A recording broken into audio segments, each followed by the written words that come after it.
Welcome, everyone. This is Pat Bailey, Director of Training at Out and Equal Workplace Advocates, and we welcome you to our November 2016 monthly town call. We're going to be honoring Transgender Day of Remembrance today, and we're going to be bringing you one of our workshops from the summit that ended in October, Transition in Progress. So we'll talk a little bit about that.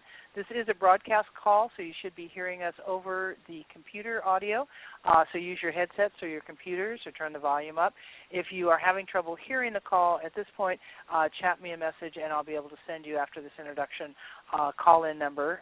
We will be recording the call, so it will be available for you after if you need to take a break or the audio portion gets a little difficult to manage. If you're going to, we do have a chat box. You can see that on your left side.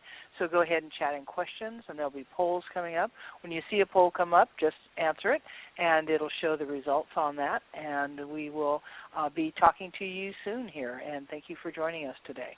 A couple of announcements. We have one more town call this year on December 15th. It will be on HIV and health in the workplace. It's an earlier time. We're going to start at 11 a.m. And then when you're going to start planning for 2017, you're going to start seeing information about our town calls, our virtual summit, picking the top workshops from the 2016 summit that we'll be putting on in a webinar format. We're going to have a global series. We hope to get one more in before the end of the year on Italy, and that announcement will go out to everybody. And then, of course, the summit kickoff, research, and much, much more. Also want to remind you about Giving Tuesday coming up on the 29th. Support the global LGBT workplace with a donation. Here's the message and the process of how to do that. You just text 41444 and text the message out, and you'll be able to get that information. And we hope you will be able to support us. Today is just a few days before Transgender Day of Remembrance, and it's Transgender Awareness Week. So I wanted to just put up a quick slide about transgender history. We know a lot about LGBT history, and we think, well, Stonewall riots in 1969 is the point where things started, but there was the Cooper Donuts and the Compton riots that happened before that. Christine Jorgensen was the first American to have a sex change in 1952. We see that there's a lot of actions. Renee Richards in 1977 was approved to play as a woman in the U.S. Open tennis competition. We see in 1987 gender identity disorder was added to the Diagnostic and Statistical Manual. And we see that in 1993 the movie Boys Don't Cry was based on the life and death of Brandon Teena, who was killed as a trans man. We continue on into 2004, where we see the first trans march in San Francisco, and then we begin to see some political activity. Transgender mayor Stu Rasmussen in Silverton, Oregon, was elected, and Diane Shore, the Library of Congress, challenged discrimination based on Title IX. We continue to see hate crimes increasing in 2009.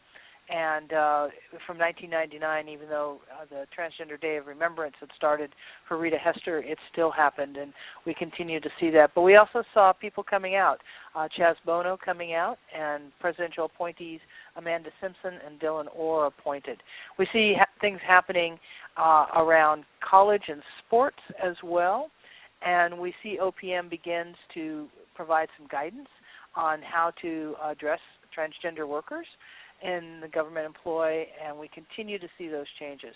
There's challenges now, and we're going to talk about those as we continue, but we did want to remind you of some of the names that maybe you don't remember or you don't know from history, and that's our Transgender Day of Remembrance. So far this year, we've had 23 killed in the United States in the first 10 months, and we see even in Brazil, 57 transgender people were killed in Brazil in the first 26 days of the year. And so there is obviously violence that is occurring, and we see that in addition to that, for transgender employees, higher rates of unemployment, poverty, homelessness, health insurance problems, and especially people of color face challenges more than that. So I want to take a moment and help us remember that. And we're going to play a short video called I Am Her, which is a movie video to make sure that we can, think and have some time to chat in some names. If you're on the phone, you won't be able to hear the audio on this, but we'll send out the links after as well. So please join me as we remember Transgender Day of Remembrance and make a commitment to move forward to make a difference.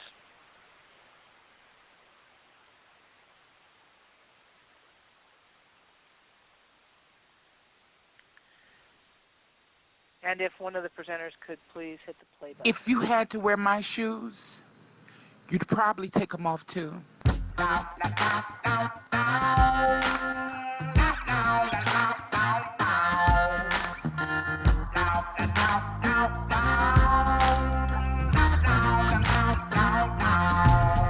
There's an outcast in everybody's life, and I am her.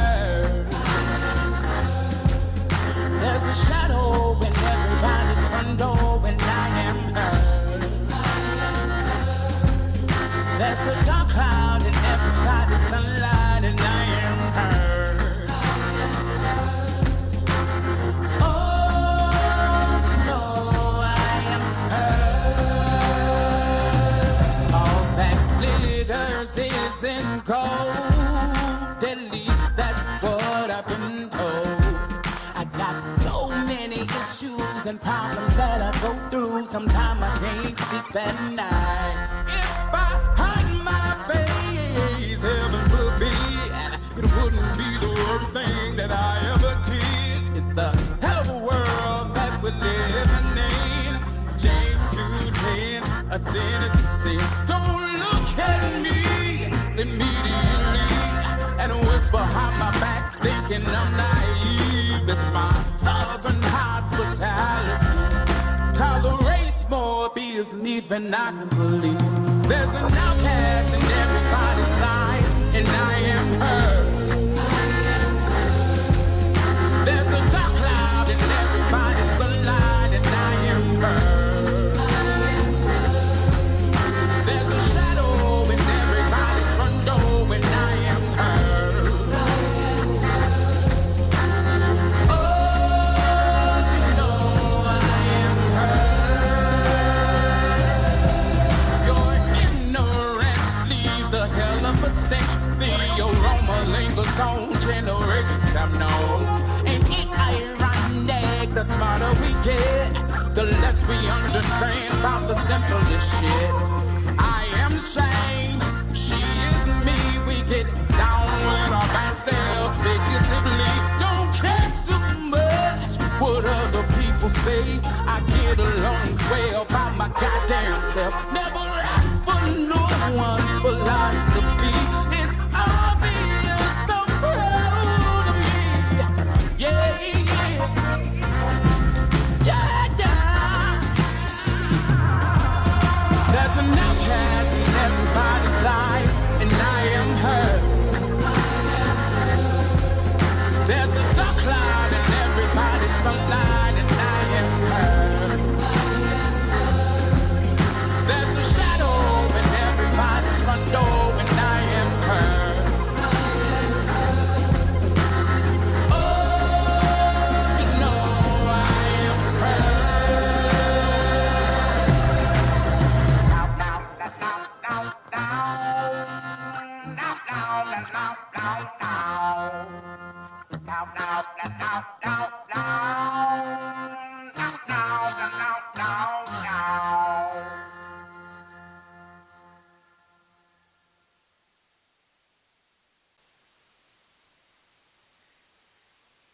Thank you, and that's the video I Am Her and the lives that many individuals live in this country and around the world.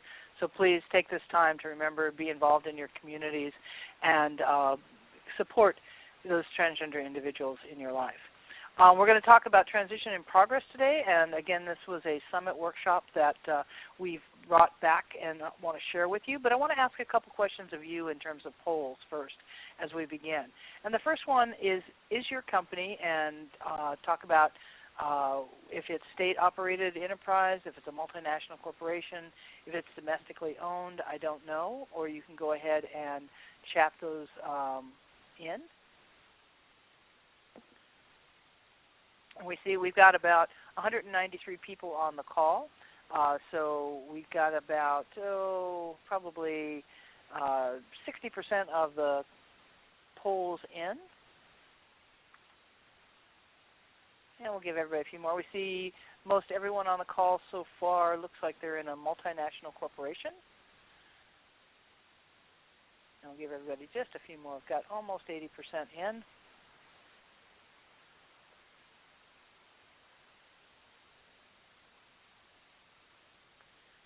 All right, and we'll go to our second poll here. Looks like 70.9% there.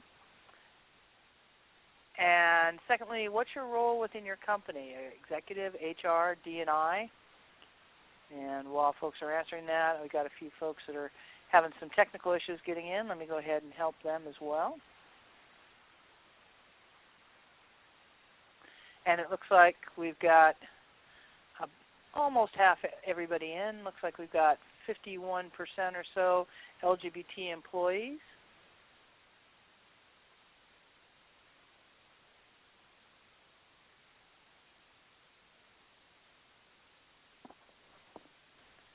And almost got everybody in. And we've got some CSR program manager, employee service managers, admin assistant. All right, so again, we looks like we got about 52.9 LGBT employees, and then ERG member or leader. And our last poll that we're going to ask about is talking about transition. If your company has a plan in place, has the plan been used with someone transitioning at work?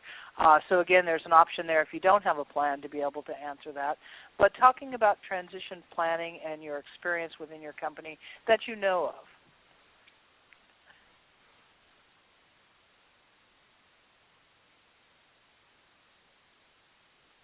And again, looks like we've got about 38, 40% not that they know of in the company. It looks like an even split between the next one is yes, we've learned a lot, and yes, it worked great, which is good to see, and then in revising the plan as that moves forward.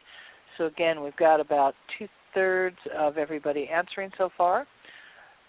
So that's great. So that gives us some ideas about who's here, what's your interest and what you're working on. And so let's get right into the call. And let me turn it over to Gail at this point as we begin transition in progress. Go ahead, Gail. Thanks, Pat. Welcome to our presentation. We're really excited to be here with you today.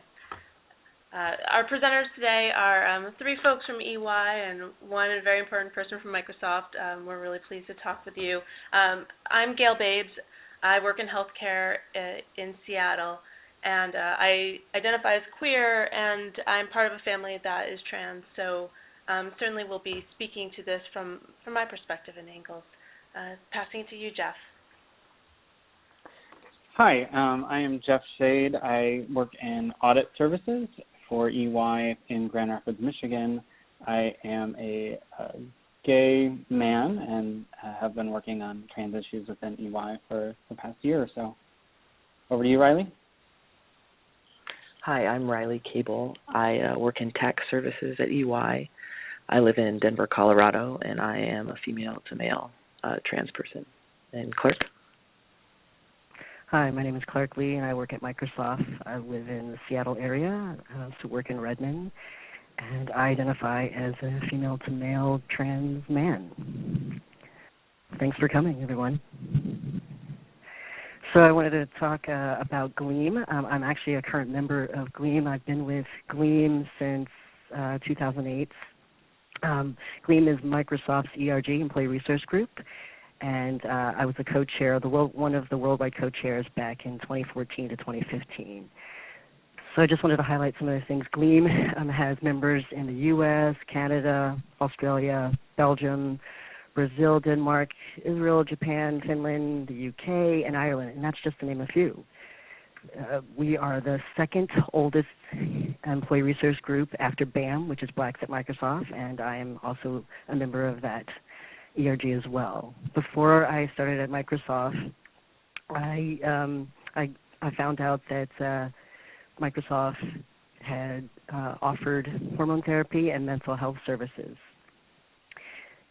It's one of the things that I really love about Microsoft is that the Gleam Board of Directors has continually partnered with the Microsoft benefits team to make sure that transgender benefits are offered to all of its employees. So in 2006, it was great when it was officially implemented as an actual benefit that included surgical services. And at that time, though, there was a $15,000 lifetime cap. And in 2011, Gleam advocated for that cap to be removed, which was wonderful.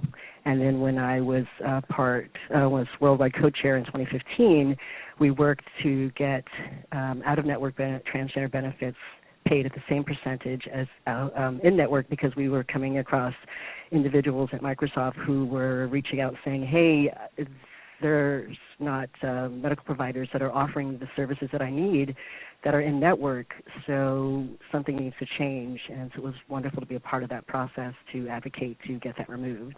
And I'm really proud of Microsoft and being a member of Gleam and having been the worldwide co-chair at that time to make that possible.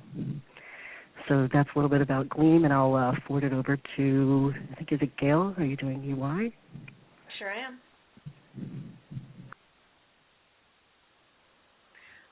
So a little bit about EY, and we won't belabor this too much.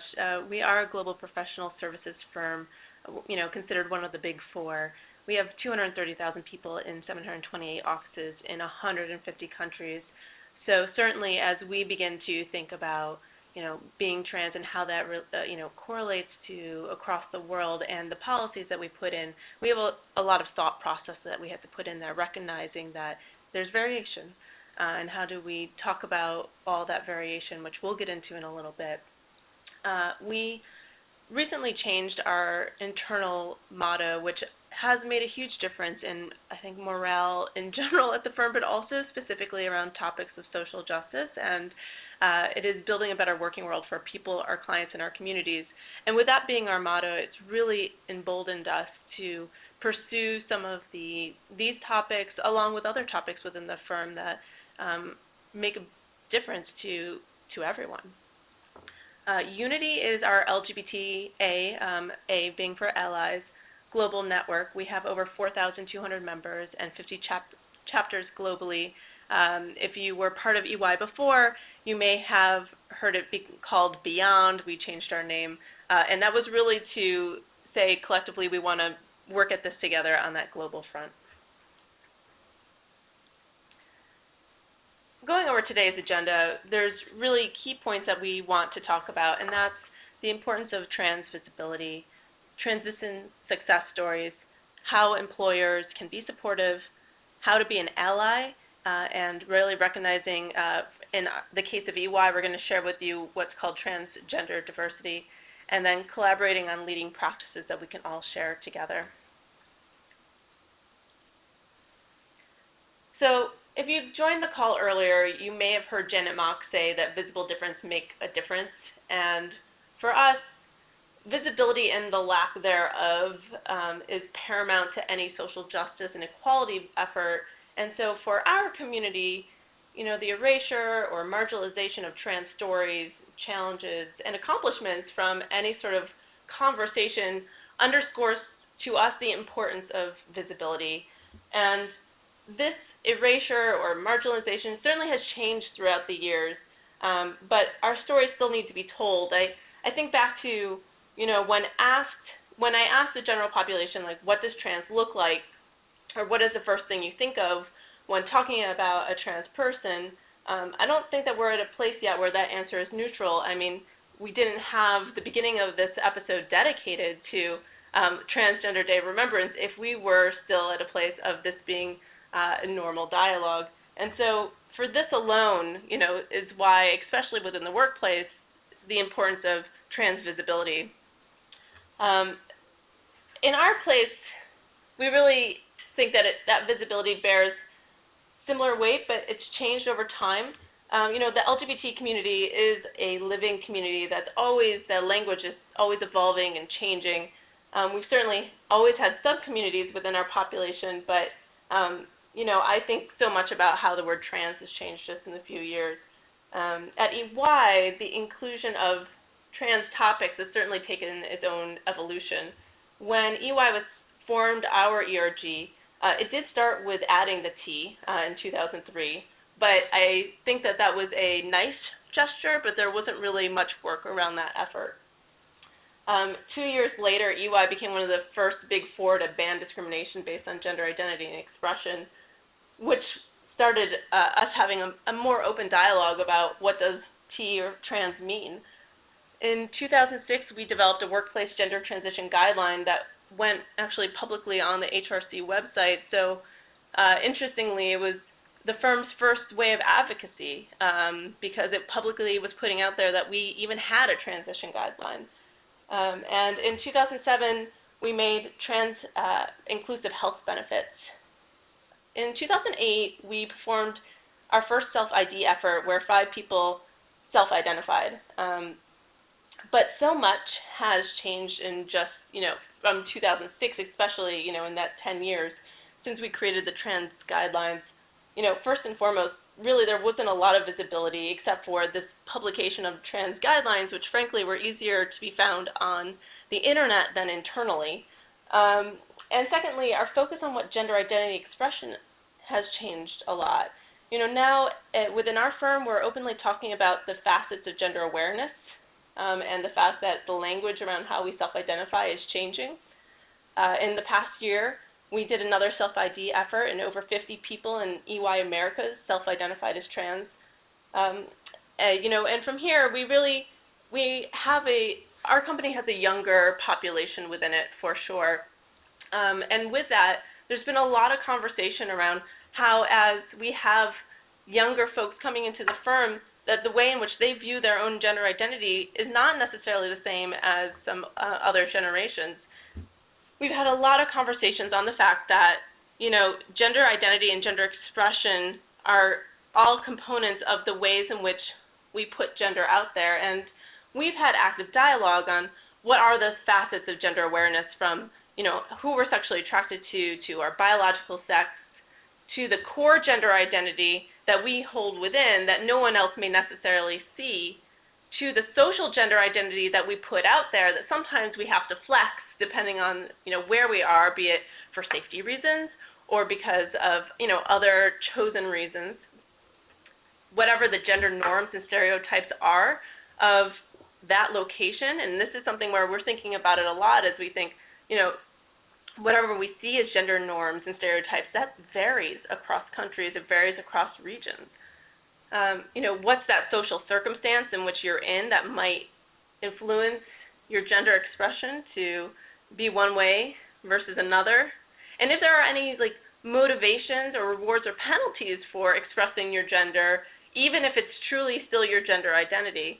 And by having those types of conversations openly within our firm has actually made a tremendous difference, and we've actually gone around the country starting to talk about this to realize that, it's not just this very easy black and white kind of conversation when we talk about gender, but truly that it is a spectrum of gender. And the reason I really highlight that is because, again, we were only talking about transitioning and transition guidelines before, and now we're really talking about you can live across the spectrum of gender or within any component of gender, and that could still be part of being visible as a trans person. So with that, I'm going to pass it over to Riley. Hey everybody, I was just going to go a little bit into my coming out story and how that played in with EY. So about 1 year ago, maybe a little bit over, I was sitting at the Out and Equal Workplace Summit in Dallas with a big question mark. I was kind of coming to terms with the fact that, the term lesbian never fit for me. And that was pretty much the end of my thinking. I knew it didn't fit, but I didn't really know why. And, going to a few different trans workshops in Dallas, I came to the conclusion that, okay, this term does fit for me. This works. And then after that, it was a big sinking feeling. Okay, I have this reality. I know that I'm trans, but now what do I do? I was pretty dead set on, 3 different options. I either had to quit my job, I had to move to a different city or a different state, or I just had to, transfer to a different office within EY. Those were pretty much the 3 options that I gave myself. And that was, it was pretty scary, kind of having an unknown future. I've built this career for myself and now I pretty much thought I just had to give it all up. And I didn't really have any solid basis for that. I just knew what I read on the internet and some pretty awful stories I'd heard from other trans people. So, I can't really tell you with any certainty what made that change for me. Speaking with different folks, I spoke with Gail, and Gail kind of gave me some insight as to EY's policies and EY's non-discrimination policies, because it's not really anything I had looked into before. So after talking with Gail, she gave me some pretty good reassurance as to, here's who you need to talk to, here's some steps you need to take. And it being process-oriented kind of gave me something to hold on to and something to make me feel like it was going to be okay. And it was not an easy process, I can tell you that. One of my main concerns was the fact that I thought I was going to be seen as not being credible. I do corporate tax for some pretty big companies, and I just thought my managers and my coworkers would see me as less than credible once they found out. And so that was one of the biggest hurdles that I had to get over personally.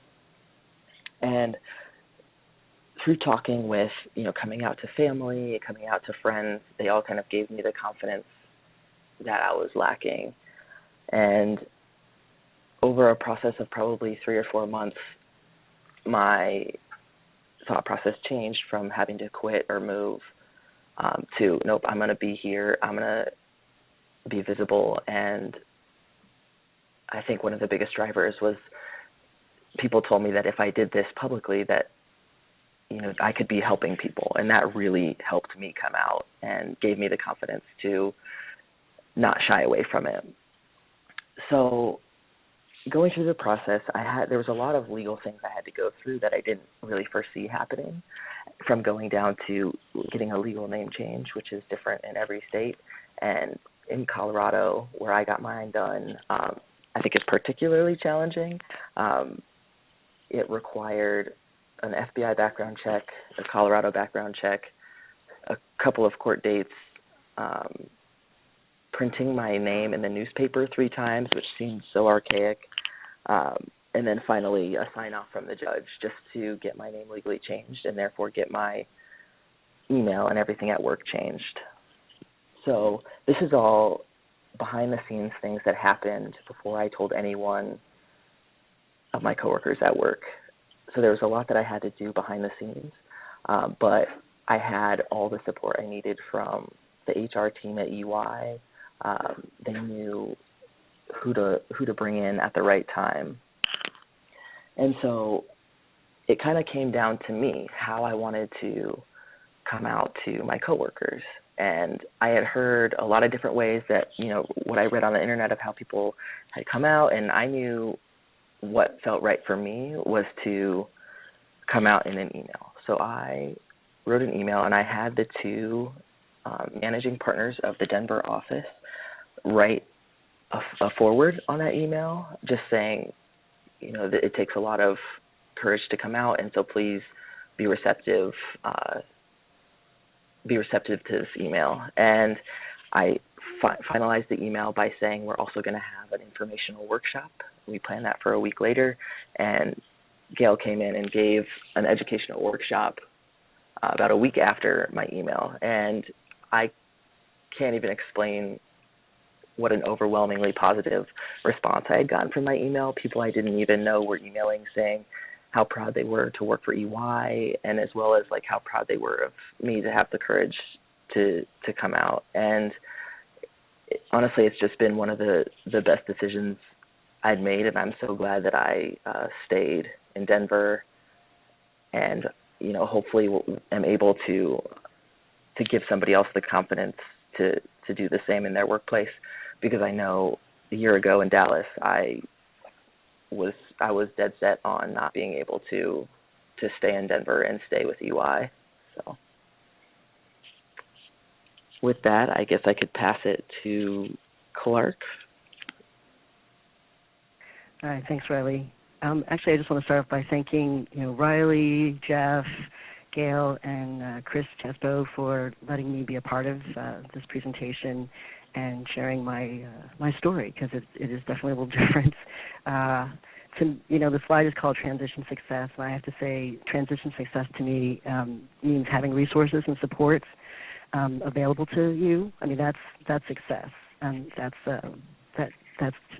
that helped me with my transition process. So I've worked at Microsoft for 9 years and 3 months or so, and for, a little over 7 years, my coworkers have always seen me as female identified. I mean, at times I labeled myself as androgynous or, masculine in the center because I loved wearing bow ties and ties. And, but in 2013, my father passed away, and my mom came to live with me in the Seattle area, Pacific Northwest, and it was a bad thing, but at the same time it was a wonderful thing, because I now had this opportunity to connect with my mother, and get to know her as an adult, and for her to get to know me as an adult, and also come to terms with, being trans after having a 45-year her story.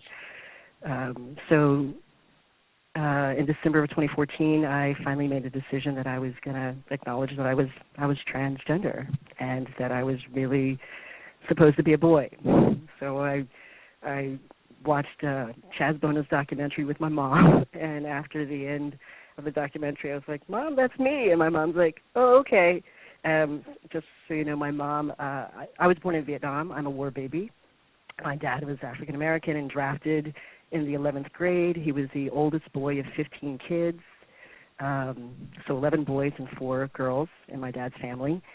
And but my mom was just like, "Well, you were meant to be a boy." And I was like, "Okay." And that was it. That was kind of it, really. My mom's response was just awesome to me.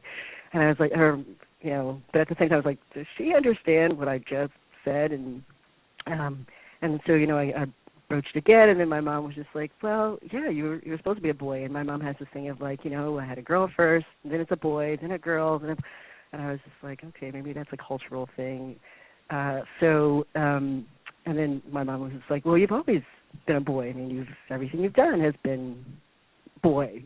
And again, as I said, my mom is it's actually Cambodian and Chinese, but in her English, it's like, "You're always meant to be a boy." So I knew what my mom was saying, and she's like, "And sometimes your brother does act like a girl," and I was just like, "Okay," but my brother is not trans, so, which I'm sad about, but oh well, he can't have it all. So so after I decided to. I kind of let it sit for a year, and then, and sorry, I should have clarified, the documentary with my mom was a year prior, so finally in December 2014, I acknowledged officially that I was going to transition, and finally chose a name. And I, being 45 years old, I have, one of the things that goes is your vision a little bit, so I needed to start wearing reading glasses, and my last name was Clark, and so I thought, oh, perfect. I will actually use my last name as my first name. And my mother's maiden name is Lee, spelled L-Y, and so I was like, oh, Clark Lee, that's me. And, and then, of course, I would stand in the mirror and practice the name and take off my glasses and think, oh, my God, like Superman, instead I'm trans man. So that was like a wonderful thing, because it was also a way to pay homage to my parents. By taking on both their names. And when I told my mom the new name that I went to go by, my mom was just like, "Yay, you're going to carry on my name." And I was like, "Well, I'm not going to have any kids." And my mom was like, "I don't care, you're going to carry on my name." So, and whatever my mom wanted, I was just happy. I was just happy that she loved me regardless. So this was over December, and then I was on vacation, and I had to go back to work. So now was the time to actually tell my coworkers, like to tell Microsoft. And I realized that Microsoft has a process in place. Like, we actually have a SharePoint site, and one of the things that it says to do is, as part of Gleam, and it says to go and talk to your HR manager. And so I went to my HR manager and I was like, hey, I need to let you know that I'm transitioning. And there's more to this, but because of time, and since this is only, we only have a limited time, there was more to this because I had to rush actually coming out and notifying HR because I was also asked to speak for an MLK Day celebration, and I wanted to let them know that I was transitioning and that this was my new name, and I wanted to go by that name as part of the presentation. And you know, they were just a reminder of like, hey, this isn't, we want to focus on MLK Day, so we need to make sure that this isn't a focus about you transitioning and coming out to everybody at Microsoft. And so I went to Human Resources and told them, or my human resource contact, and they were like, okay, this is new to me. So they're like, let me get back to you. And when they got back to me, they referred me to the Gleam SharePoint site, which I already knew because I was the worldwide co-chair at that time. So one of the things that's part of the process is you can compose an email that you can get to your manager to send out, or that you can send out to your coworkers. So I basically just wrote an email.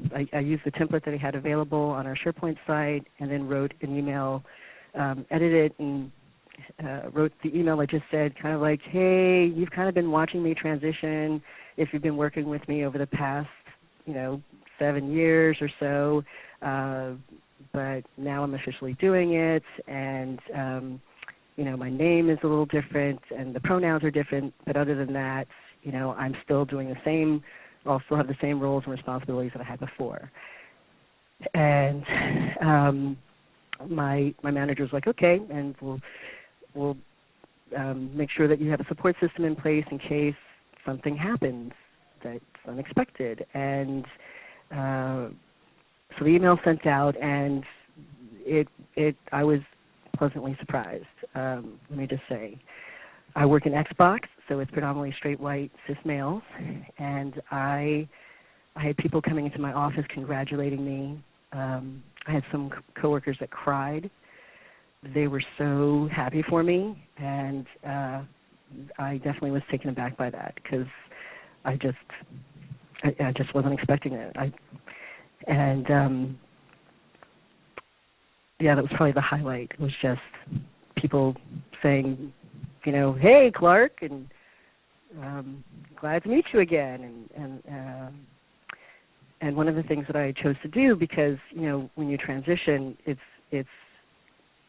people have these expectations of like, so are you going to start using, the male restroom? And I was just like, I don't feel comfortable using it. And it's not that Microsoft didn't have doesn't have a D&I or non-discrimination policy. It was my comfort level of, did I feel comfortable enough to start using the men's restroom? And so I actually went and found a gender-neutral restroom, which is basically the restroom in our building lobby, and made that a gender-neutral restroom. At the time that I announced that I was transitioning, I hadn't started tea yet, and so visibly, I just didn't look as masculine as I had wanted to look. So just to be safe, I used the gender-neutral restroom, and then once I started medically transitioning and could visibly see some changes, I felt more comfortable going into a men's restroom. But to this day, I still always, the whole restroom thing is always still a process for me. But I am really glad that I did it. And, for me, the biggest thing is just having all of the transgender resources available to me, whether it's health benefits, because I will celebrate my 2-year anniversary in January 26th to be exact. And during the past year and 9 months, I've actually had my top surgery done. That was actually done in August of 2015, and I've had a hysterectomy, a full hysterectomy back in April. Please note that not everybody shares their medical transition process, but for me, I'm comfortable with that. As I said, I've had a 45-year history, so it's been quite an eye-opener, being female identified and understanding what it's like to walk in the world, and then now have a year and a half of creating a history and seeing some of the disparity that happens between genders with gender and gender identity. So I know that I'm unique, and my process has definitely been successful because I've had a lot of access to resources. I have a great support system, and I know that not everyone has that. My hopes are that in time everyone does get that. But the other thing that I also realize is that, my transition is not, or my journey actually is not my journey alone. Everyone around me is also experiencing the journey with me. And so making sure that, there are resources available to them. So, with Microsoft and transitioning at work, having access to places that people can go to look for books or information on how to be a good ally. And one of the things that I love about being a member of Gleam is that I had the opportunity to help create with two other trans women a discussion support group called, we use the acronyms because we're big on acronyms, GET, which is Gender, Expression, and Trans, with an asterisk on the trans so that it encompasses everybody under the trans umbrella. But we meet bi-monthly. We actually have a meeting the first Thursday of every month, and then we have an ally meeting the third Wednesday, which we had one yesterday. And I will say post-Trump election, it was what a wonderful meeting it was yesterday to have, to get some support from allies as well as other members of the trans community, and just feel like, I'm not alone.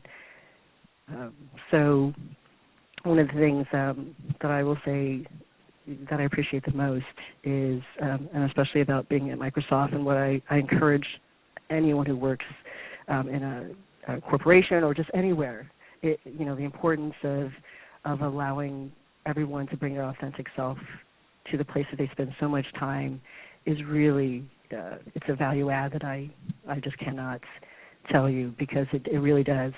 I come to work and I have better ideas. I can focus on being a better employee. I can focus on things that actually make me more productive and benefit where I work and the people around me, because I am my authentic self. And so if that's one thing in sharing my story with everyone that's on this, is it really is important that you offer or provide or just encourage awareness and inclusion, diversity, and making sure that you make it a safe space for everyone to bring their authentic self to work. And with that, I'll pass it on. I believe it's Jeff. It's Gail, but I like to be a surprise. Sorry, Gail. Good. So in terms, and thank you for sharing your story.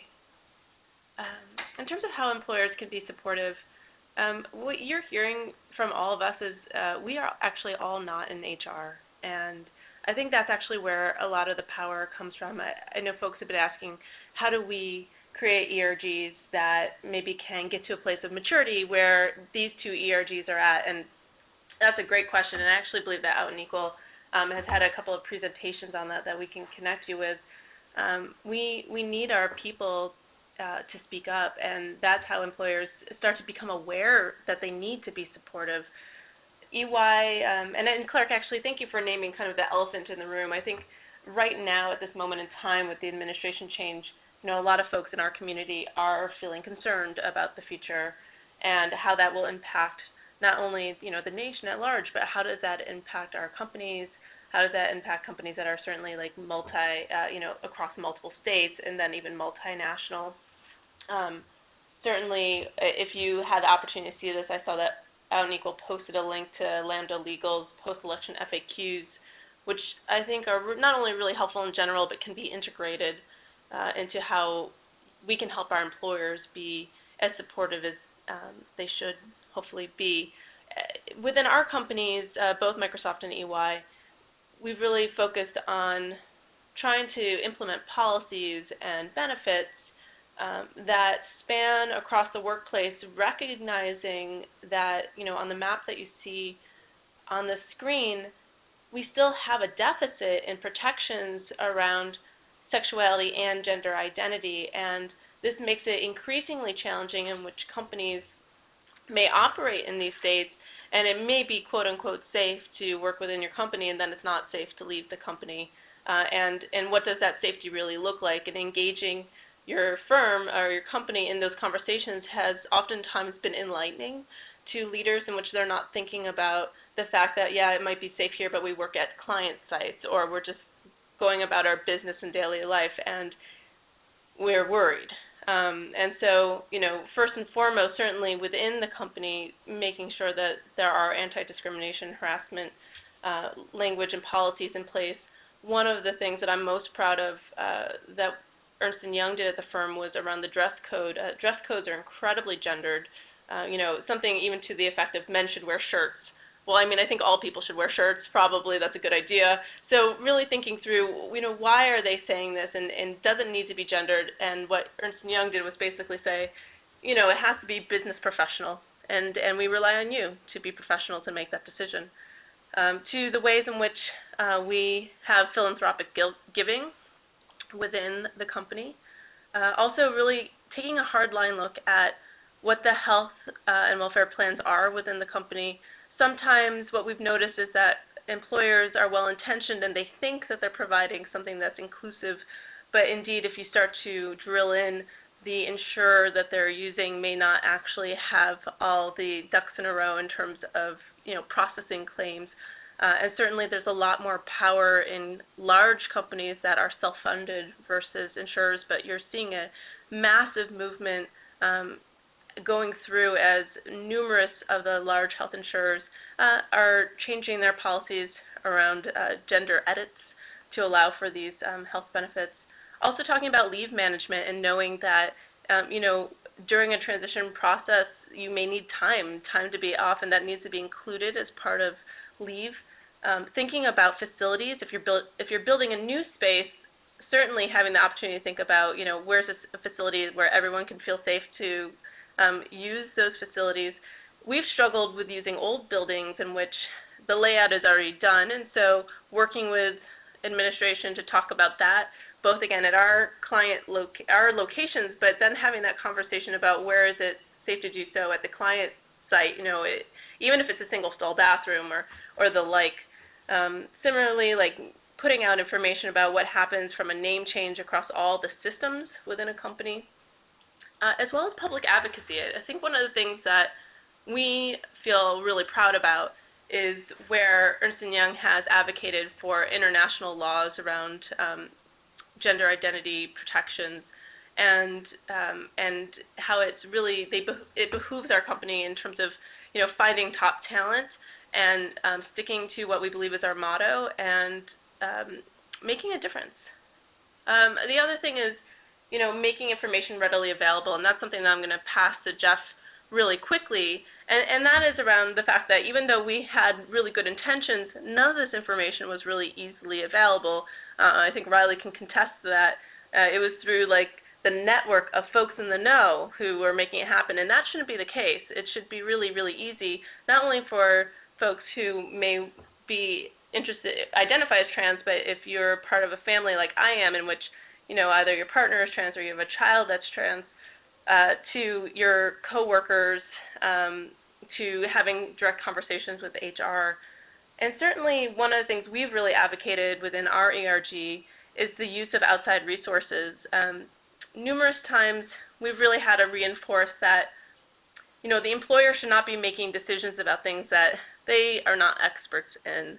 So for example, when talking about health and welfare plans, we say, we rely on WPATH, and it's not up to HR or someone within our walls to determine what should and shouldn't be covered. And from there, we can maybe even make it, broader than what's written in, let's say, WPATH. So those are where we're really advocating, as well as what I talked about earlier, like going to Lambda Legal. So with that, I'm going to pass it to Jeff to talk about how to be an ally. Hi. So in the interest of time, I'll kind of cut this a little bit shorter, but I do want to tell sort of my story in all this. And again, one of the things that Gail was saying about making information available. So I sit on what we call the steering committee for our professional network employee resource group of Unity in the central region. And one of the people who is in my region came to me and said, I'm going through this process, but I can't really find any information available that tells me, you know, what are my benefits or medically or where facilities are that I can use and things like that. What are some FAQs I can share with my managers and my teams? And as Gail said, we didn't really have that readily available. So one of the things that I've tried to spearhead over the last year, and Riley and Gail have been a huge help in, is getting that information into a repository or a place that is easily acceptable. And at EY, we use SharePoint for a number of our processes, a number of our repositories. And so we're creating that currently and making that available so that people can better educate themselves, so that we can create more allies within the firm, because that's ultimately what we'd like to do, is create a firm that has an ally-forward culture. For those of you who, you know, if this is your first conversation on this topic or your 100th conversation on this topic, that's, as an individual, that's the first thing you can do to become an ally, right, is educating yourself, listening, asking questions, asking appropriate questions. So before asking things, saying, is this something I want to know or need to know, before asking it, or asking yourself, is this something you would like somebody to ask you? It's always big to take a step back and think about that when you're trying to be an ally, but you're curious. As leaders, we need to make sure that we are advocating and adhering to our own policies. As stated earlier, EY has a non-discrimination policy that we really hold our leaders to, and say, you know, if they witness something or become aware of somebody in the office being discriminated against based on their gender identity, you know, they need to say something. They need to bring it to HR immediately. As a business employer, create these spaces for people to get information, create learnings, keep the conversation going. I mean, a lot of it is just talking about it, right? And starting those conversations and saying that, you know, I don't have all the information, but I might be able to help you find it. As far as what not to do, obviously that there are, as I mentioned earlier, don't ask inappropriate questions, don't out anyone. Make sure you know your boundaries and you're adhering to those boundaries, and don't allow bullying to occur if you hear about it. I will mention my own story and say about 2 years ago, I heard a senior manager on my team mention something that was completely inappropriate about a trans woman at one of our clients, and I didn't say something, and I regret that, and I wish I had. So it is important as we move forward as inclusive businesses to make sure we're standing up for those in our communities. I also want to pass this to Riley and Clark. If you have any specific experiences that you would like to share about what not to do, feel free to speak up.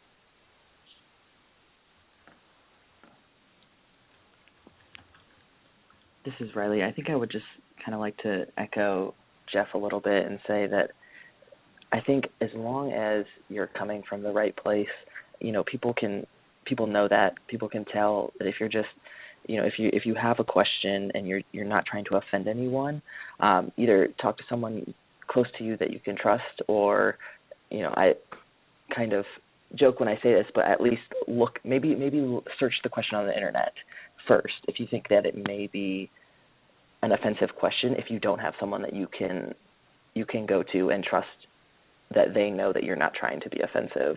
I think that's probably one of the biggest things, but people can tell when you just honestly have a question and aren't trying to be offensive. Yeah, and this is Clark. For me, oops, sorry, go ahead. Go ahead. Can I cut you off, Riley? or Jeff, sorry. I think for me, as I said, post-election, what's been really wonderful is actually having allies reach out to me and just check in with me and let me know, or check in and ask how I'm doing and if I'm okay, and actually just listening to what I'm struggling with because of having so many intersectionalities, being a person of color, trans, older. There's a lot of things that I've been struggling with, and it's been nice to have allies just reach out and check in and then just listen. And their encouragement, that is encouraging and supportive to me. Some of them may say, kind words, but really it's just that they reached out. That to me is important right now. Thank you. As far as what's next or what you can immediately do after this call or in your businesses, start the conversation, talk about this workshop, talk about the stories you've heard, tell your own story, embrace, the uniqueness within everyone that you work with or everyone in your community, and work to make your company have a more LGBTQIA+ friendly and inclusive culture. Ask if you can help create policies. It's difficult, but there are resources there for a lot of companies, or if you're looking for resources, there are many places you can go. Out and Equal, NGLCC, PFLAG, HRC, all have wonderful resources that are very useful. And again, I know we're getting close on time, so I do want to kick it to Pat, because I was wondering if you might be able to talk a little bit about what Out and Equal has experienced as a connector of people, especially maybe after the election, and how businesses and individuals can use Out and Equal. Thanks, Jeff. And it's been a really good discussion, I think, as we've been going through this, just even doing this call. We had our walkthrough the other day, and the panel, was asking a lot of questions about how do we address the, what's going on and how does that impact employees and folks we work with. I know I did a training with our trainers the other day talking about what's next and how do we approach this as trainers. And what we know we can control and address right now is the fact that we, as ERG members and leaders and allies, we can start talking to our executive sponsors on our executive team. And I think that checking in, Riley, you talked about that, was really important with each other. It's like, this is happening to us. There's a lot going on outside the workplace. But asking companies and management to maybe put out a letter to their LGBT employees and to all employees to say, respect is still how we operate here. We're not changing where we are. We have your back. We're going to be involved. And I think that that's a really good message that I'm hearing about what we can do now. And obviously, as we move forward and changes begin to happen, we can work on those. It appears that from talking with our Transgender Advisory Committee yesterday, it sounds like there is a lot of work that's going to happen at the state levels, that a lot of this is going to get pushed back that way. But we can also keep each other informed and make sure that we're not kind of stepping off when we hear a rumor or something happen. Make sure you fact check. We've heard a lot of things this last 10 days that has really terrified many, many individuals, and there's a lot of groups and organizations kind of doing triage, with members of the community, and a big part of that is trans and trans youth. So it's a great time to get involved. Suicide centers and those kind of calls, people are dealing with a lot of issues. So if you have that passion for commitment, that's another side that we're talking about. I know we got about a minute left, and we had a couple of questions come in. Most people are looking for a lot of resources, and so a lot of the links we've been talking about, we'll send out those links to everybody so they can use them. Remember to get involved with Transgender Day of Remembrance.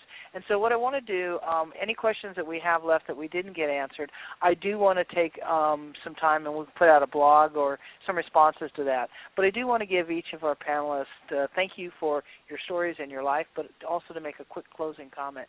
So Gail, why don't you go ahead? Well, first of all, thank you all for coming onto this call, and certainly continue to feed us questions, and we'll respond as readily as we can. We're excited to be part of the change. This is Clark, and I just wanted to say Sorry, Claire Slee, and I just want to say thank you again. I totally understand the importance of visibility, and even though I at times don't want to continually have to come out, I realize or tell people that I'm trans. I realize that that it's extremely important that I do. So thank you for the opportunity to share my story. Yes, this is Jeff, and I also want to say thank you and do a plug that all of our emails were included in this slide deck, so if you do have questions or want to reach out to one of us directly or find out more information about what Microsoft or EY are doing, feel free to reach out and we will respond. Thank you. And this is Riley. I just wanted to say that doing these things, doing these workshops and these presentations is so empowering. To the whole LGBT community, that we just really appreciate you joining the call and hope that everyone feels a little bit more empowered to stand up in their own communities and to hopefully make a difference. So thank you. Thank you again, Gail, Clark, Jeff, and Riley. And think of the 200 of you or so who joined the call and are working and learning through this. Take care of each other. You're going to have a short survey that will come up as you sign off. We'll be back next month with our town call talking about HIV and health in the workplace.